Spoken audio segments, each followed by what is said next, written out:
26 नवंबर 2008 रात के लगभग 9:20।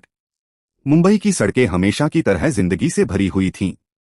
ताजमहल पैलेस होटल रोशनी से जगमगा रहा था। अंदर विदेशी मेहमान डिनर का आनंद ले रहे थे, कोई बिजनेस मीटिंग में था तो कोई अपने परिवार के साथ यादगार शाम बिता रहा था। लेकिन अरब सागर की काली लहरों के बीच एक छोटी सी नाव चुपचाप मुंबई की ओर बढ़ रही थी। उस नाव में बैठे थे 10 ऐसे आतंकी जिनका मिशन सिर्फ लोगों को मारना नहीं था बल्कि पूरे भारत को दहशत में डुबो देना था। अगले 60 घंटों में जो हुआ उसने भारत के इतिहास की सबसे भयावह आतंकी घटनाओं में अपना नाम दर्ज करा लिया। यह सिर्फ एक हमला नहीं था, यह एक ऐसी रात थी जिसने मुंबई की रूह को झकझोर दिया। 26 नवंबर 2008 की शाम अरब सागर में एक भारतीय मछली पकड़ने वाली नाव कुबेर चल रही थी। नाव के कप्तान को शायद अंदाजा भी नहीं था कि कुछ ही मिनटों में उसकी जिंदगी बदलने वाली है। समुद्र के बीचों बीच हथियारों से लैस आतंकियों ने उस नाव पर कब्जा कर लिया। चालक दल के अधिकांश सदस्यों की हत्या कर दी गई और केवल कप्तान को जिंदा रखा गया ताकि वह उन्हें मुंबई के तट तक पहुंचा सके। जैसे ही नाव मुंबई के करीब पहुंची, कप्तान की भी हत्या कर दी गई। अब रास्ता साफ था। 10 आतंकी अपने बैग लेकर छोटी रबर की नावों में बैठ गए। उन बैगों में कपड़े नहीं बल्कि AK-47 राइफलें, हैंड ग्रेनेड, गोला बारूद और सैटेलाइट फोन भरे हुए थे। उन्होंने कोलाबा के पास बदवार पार्क के तट पर कदम रखा। रात के अंधेरे में वे आम लोगों की तरह अलग अलग दिशाओं में बंट गए। उनका लक्ष्य पहले से तय था, मुंबई के सबसे भीड़भाड़ वाले और प्रतिष्ठित स्थान, Chhatrapati Shivaji terminus, Leopold cafe, Oberoi Trident, Nariman house और ताजमहल पैलेस होटल। उसी समय ताज होटल के अंदर सब कुछ सामान्य था। कोई अपनी शादी की सालगिरह मना रहा था, कोई विदेश से आया मेहमान भारतीय भोजन का आनंद ले रहा था। होटल का स्टाफ मुस्कुराते हुए हर मेहमान की सेवा में लगा था। किसी को अंदाजा नहीं था कि कुछ ही मिनटों बाद यह आलीशान होटल युद्ध का मैदान बन जाएगा।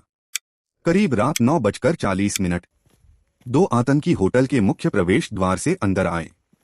उनके कंधों पर बड़े बड़े बैग थे।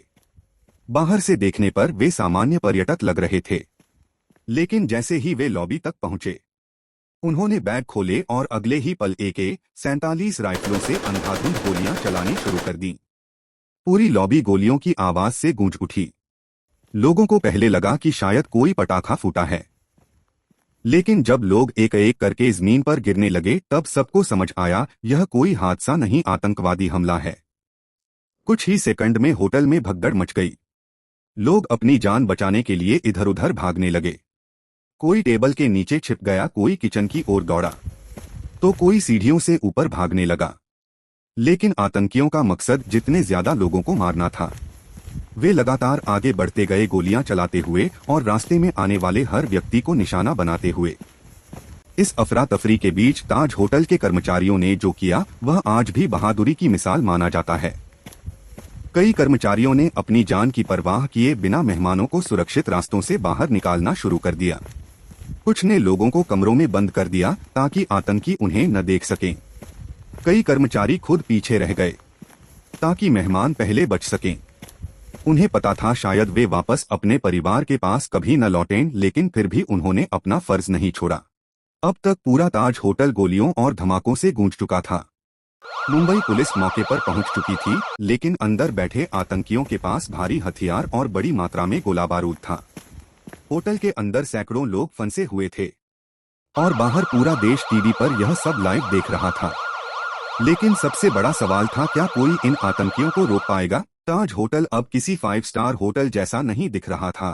हर तरफ गोलियों की आवाजें थी, धुएं से गलियारे भर चुके थे और चीख पुकार पूरे होटल में गूंज रही थी।